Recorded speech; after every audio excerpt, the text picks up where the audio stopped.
Good morning, everyone. Welcome to our new lesson for today. We have here functions and relations. Let's define what is a relation, function, domain, and range. Let's start with relation. When we say relation, a relation is any set of ordered pairs that shows a relationship between two quantities. So you will just pair that one, that's a relation. Any pair, that's a relation. Okay?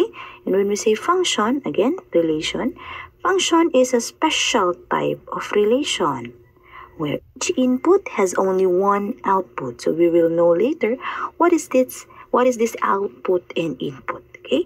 Domain, when we say domain, is a set of all input values, the x values in a relation. Okay? So here in the function, mo yung ginapasabot ng input, ang x values. And when we say range, it is the set of all output values, that's the y values in a relation. So in a function, mo yung ginapasabot ng output. So si input, mo na si domain, si output, mo na si range. Let's have here our quick summary table.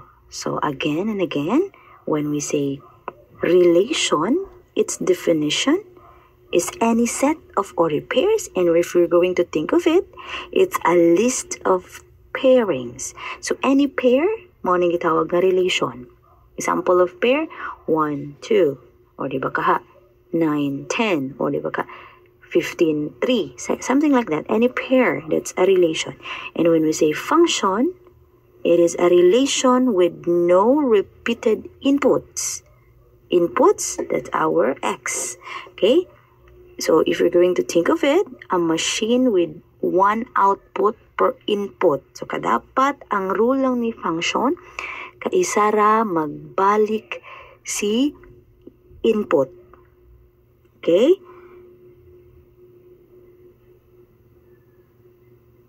Walay magbalik-balik ng input ang rule ni function.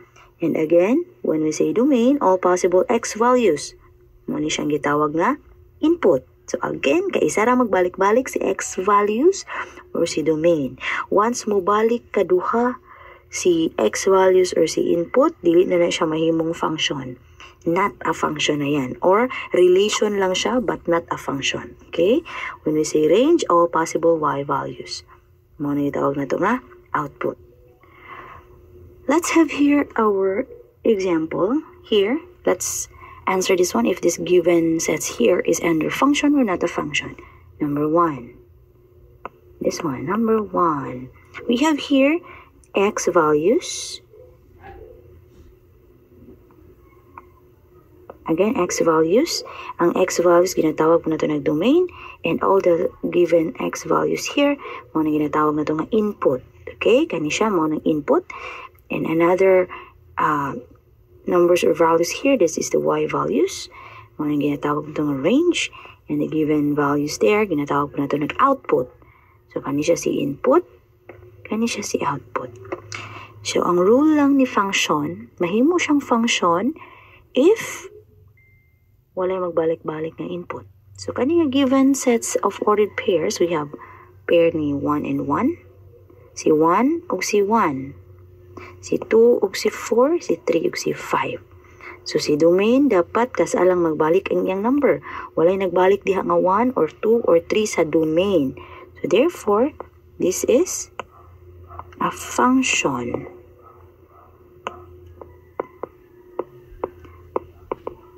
So, function na siya. Ayan. This relation is a function which shows one-to-one correspondence. So, kasalang siya nagbalik, kasalang siya nagpair, kumbaga, anong gitawag na 1 to 1 correspondence. Correspondence. Okay? Next one, ikaduha. Here, kaning given pair, we have 1, 3, 2, 3, 3, 3. Function ba ni siya? Again, ang rule ni function, kailangan si x values or si domain or si input, kaisa lang nagbalik-balik. So, 1, 3. 2, 3. 3, 3. Kasalang man siya nagbalik. Kung tagsalang. Bahalag nagbalik-balik na si y or si output dira. As long as si input or si domain or si x kaisa lang magbalik, that's consider function. Again, hamon na yung rule. So this is the following relation is a function since it shows a many to one correspondence. So function is siya. This is what we called many to one correspondence. Okay, function ha. Next one, this one. We have here values ni x and values ni y. As you can see sa iyahang pairing, 3, 1, 3, 4, 3, 5. And remember the rule of function, dapat kaisa lang magbalik-balik si x values or si domain or si input. And as you can see here, nagbalik-balik si input, si 3, 1, 3, 4, 3, 5. Balik-balik ang 3, mo na x values. This is not a function. Maka na lang yung timanan. Pag magbalik gani ng x values or si domain or si input, not a function na siya. It is just a relation and not a function. Not a function. Relation lang ni siya, but not a function. Kani siya kaning first example, relation and a function. Number 2, relation and a function. Kani siya a relation but not a function. Okay? So this is what we call one to many correspondence. Again, dili siya mahimong function pag one to many ang iyahang set of ordered pairs. Okay ha? Again and again, when we say function, ang imo lang yung timanan nga rule niya, kasalang magbalik-balik si input or si x values or si domain. Kasara dapat na magbalik. Bahalag magbalik-balik si y variables, okay ra siya, makonsider nga function as long as si input kaisa lang magbalik. Okay, once na imubalik, bisag isa lang ka set, isa lang ka, nagkaduha nagbalik sa given nga x values, consider na siya not a function. Let's have here another example.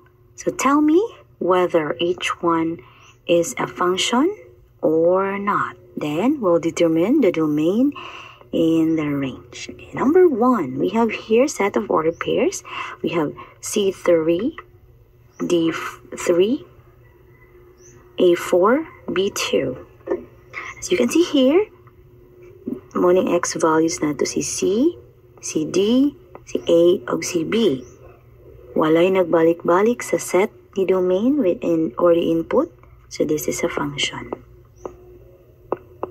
If mo siyang i-mapping or pwede ka maglisod, we have C, D, A, B. That's the domain. Okay? And diri apod. Oh wait. Ito siyang ikon kung magbalik ba yun. Naatay 3, 3, 3. Pwede ra ka isa ra si 3. 3, 3, 4, 2.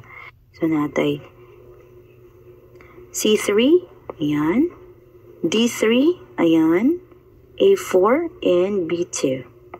As you can see, nagbalik si Y kaduha, but it's still considered function as long as si domain kasalang nagbalik. So, this is a function. So, morning set ni domain, morning ang set ni range. Kani sila. 3, 4, 2. Si domain, C, D, A, B. Okay, number 2. Number 2, we have here A1, B3, D2. So you can see A, B, D. Kas alang nagbalik. So if ato siyang i-mapping A, B, D, 1, 3, 2. A1, B3, D2. That's a one-to-one correspondence. Still a function. So, muna ang set ni domain. Muna ang values, ni range. Okay? Next one. Number 3. So, you can see here we have A3, D4, A in 1, B in 2. So, ato siyang i-pairing para we have A, D, balik si A, and then B. We have 3, 4, 1, and 2. We have A3, D4, D4, A1, si A and C1, balik si A and C1. Ayan. We also have B2. So as you can see here, si A, nagbalik kaduha. And si A here, consider the X values or the domain or under ni input. And makonsider siya nga function pag walay magbalik-balik nga values ni input or the X value. Since na nagbalik, and the range and domain na siya, and then kani range, namin nagbalik kaduha, this is not a function. It's just a relation, but not a function. Okay, number 4. So you can see here, D1, C2, B3, A4. Wala nagbalik. We have D, C, B, A. 1, 2, 3, 4. D1, C2, B3, A4. That's a 1-to-1 correspondence. Walay nagbalik nga values ni domain nga ni pair sa other nga values. So this is a function. And the last one, we have C3, B3, D3. Ito siyang i-pair.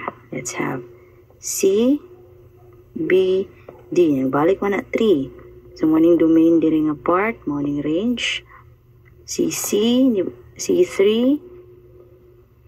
B3, and then D3. As long as si domain kas alang nagbalik, bahalag magbalik-balik pa na si range dira. Kas alang si domain or si X values, let's consider function. So number 1 is function, number 2 is function, number 3 is not a function, number 4 is function, and number 5 is a function.